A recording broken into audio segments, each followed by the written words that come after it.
যখন ওদের বাড়ি পৌঁছাই দেখছি ভাতটা হচ্ছে আর মাংসটা অলরেডি হয়ে গেছে। তা আমি বললাম আমি একটা মিনি ব্লগ বানিয়ে ফেলি। বলছে হ্যাঁ বানা, আমার মুখটা দেখাবি না কিন্তু।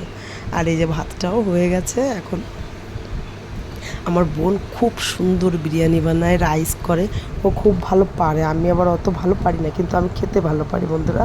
তাই আমার বোন মাঝে মাঝেই আমাকে ফোন করে ডাকে যে তুই আর জামাইবাবু চলে আয় আমাদের বাড়িতে। তা আমাদের বাড়ি থেকে ওদের বাড়ি খুব ডিস্টেন্স না, তা কাছাকাছি হলে তাড়াতাড়ি চলেও যাওয়া যায়। হ্যালো বন্ধুরা, তোমরা সবাই কেমন আছো? আশা করি সবাই ভালো আছো, আমিও খুব ভালো আছি। আর আমার বোনের এই যে বিরিয়ানির বানানোর পদ্ধতিটা আমি ভালো করে দেখছিলাম। আর আমি বলছিলাম যে তুই এরকম সুন্দর বিরিয়ানি বানাচ্ছিস, আমি তাহলে একটু ব্লগ ভিডিও করি। বলছে আমার মুখটা দেখাবি না কিন্তু, তুই এমনি ভিডিও কর। তাই আমি এই যে ভিডিওগুলো করছিলাম বন্ধুরা। আর ও মুখ দেখাবে না, তাই ওর মুখটাও আর দেখানো হলো না আমার। আর এই ও বারবার করে এরকম মাংস দিচ্ছিল আর এই ভাতগুলো দিয়ে দিচ্ছিল, আর ওতে ঘি, তারপরে আরও কি বিরিয়ানি মশলা টশলা দেয় এসবও দিয়ে দিচ্ছিল বারবার করে।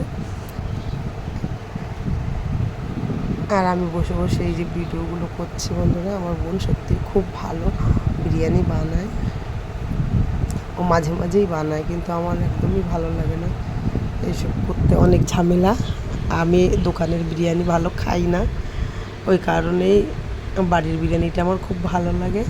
এখন শুধু দমে বসালেই হয়ে যাবে। এই যে ঘি দিয়ে দিল, কেওড়া জল, গোলাপ জল সব কিছুইও দেওয়া হয়ে গেছে। আর বিরিয়ানি মশলাটাও লাস্ট দিয়ে দিল, দেওয়ার পরে এই যে ব্রেস্তা দিয়ে দিল,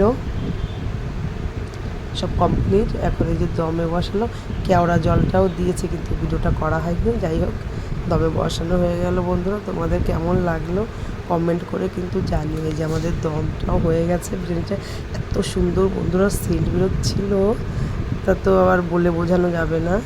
আর এই যে আমরা 4-5 জন আছি একসঙ্গে, তাই 5টা থালা এই যে বাড়া হয়ে গেছে। এখন সবাই খেতে বসবে। যার যার ভালো লাগে সবাই চলে এসো, কমেন্টে কিন্তু জানিও। বাই বাই বন্ধুরা।